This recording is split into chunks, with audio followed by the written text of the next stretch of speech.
Hello सगळ्यांना, माझ्या चॅनलवरती पुन्हा एकदा तुमचं स्वागत. आज मी बनवत आहे शेवग्याची करी.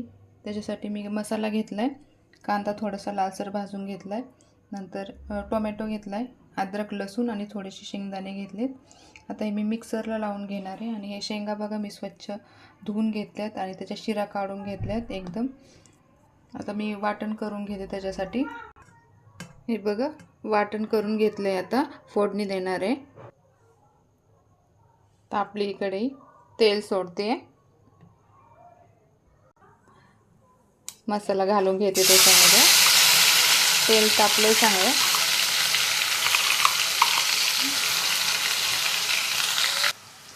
हलवून घेते.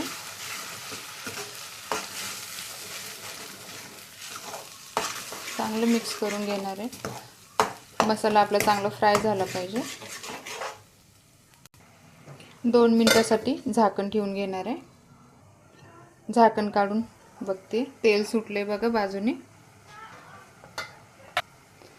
मिरची पावडर घालते 1 चमचा. घरगुती मसाला आहे, अर्धा चमचा घालणार आहे फक्त. जिरा पावडर घालते,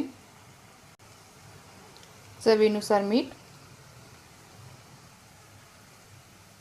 हलवून घेणार आहे परत.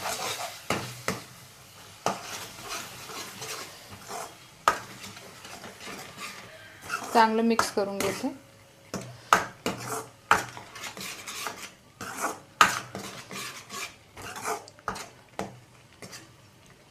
वाटण केलं की कुठल्या पण भाजी छानच लागतात.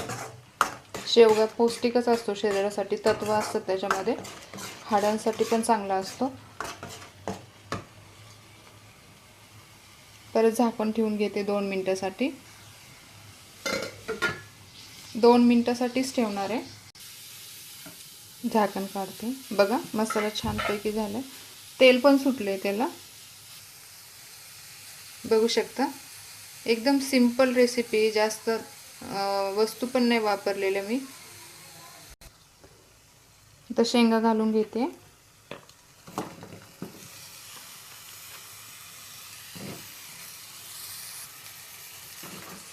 परत हलवून घेणार आहे, मिक्स करून घेणार आहे चांगलं.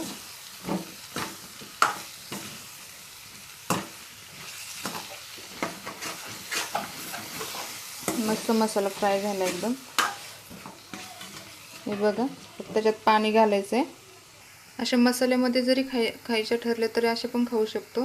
थोडंसं पाणी घालून फक्त वाफेवर शिजवून घ्यावं लागतं त्याला फक्त. आता मी पातळ बनवणार आहे म्हणून त्यात पाणी सोडते. तुम्हाला हवं आहे तेवढं तुम्ही पाणी घाला त्यात. फक्त 1.5 ग्लास पाणी घातलं आहे. बघा आता उकळी येईपर्यंत झाकण ठेवून घेणार आहे त्याच्यावरती मी. आणि मीडियम केला होता गॅस सगळा मसाला फ्राय होईपर्यंत. आता गॅसची फ्लेम वाढवली आहे, उकळी लवकर येईल म्हणून. उकळी यायला लागली आहे बघा. बघा उकळी आली आहे छान. एक 10-15 मिनटात शिजतात शेंगा. मस्त वास पण सुटला आहे. या पद्धतीने तुम्ही पण एकदा ट्राय करा. हलवून घेते, झाकण ठेवते परत.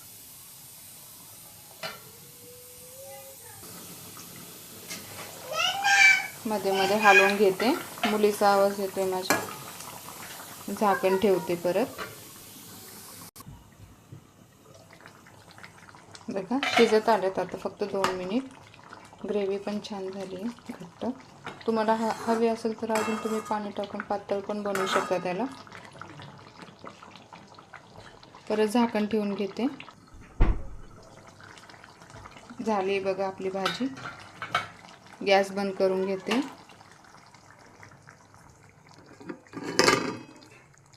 बघा छान बनली आहे. भात पण बनलाय. आता सर्व करून घेते मी.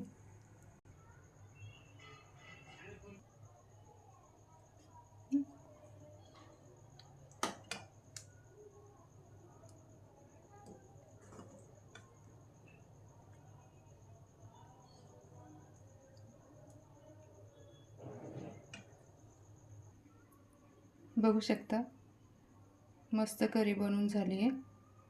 याच्याबरोबर तुम्ही बाजरीची, ज्वारीची भाकरी, चपाती काही पण खाऊ शकता. मी भाताबरोबर सर्व केली आहे त्याला. एकदम सोपी पद्धत आहे, जास्त साहित्य पण नाही वापरलं आणि खायला पण चविष्ट आहे आणि हेल्दी पण आहे.